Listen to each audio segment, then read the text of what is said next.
ایک دن جنگل میں بہت گرمی تھی۔ سورج آگ برسا رہا تھا۔ سب جانور سائے میں چھپے بیٹھے تھے۔ ایک پیاسا ہاتھی ادھر ادھر پانی ڈھونڈ رہا تھا، لیکن کہیں بھی پانی نہیں مل رہا تھا۔ وہ بہت تھک گیا اور زمین پر بیٹھ گیا۔ پاس ہی ایک چھوٹا سا خرگوش یہ سب دیکھ کر کہہ رہا تھا، مجھے اتنے بڑے ہاتھی کی مدد کرنی چاہیے۔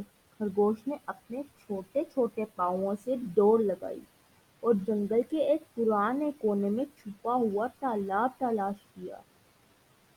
پھر وہ ہاتھی کے پاس آیا اور بولا، چلو میرے ساتھ، میں تمہیں پانی دکھاتا ہوں۔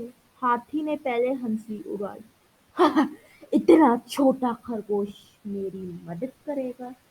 لیکن جب وہ خرگوش کے ساتھ چلا تو واقعی تالاب دیکھ کر خوش ہوا۔ سبق: کبھی کسی کو چھوٹا یا کمزور نہ سمجھو، کیونکہ اصل طاقت دماغ اور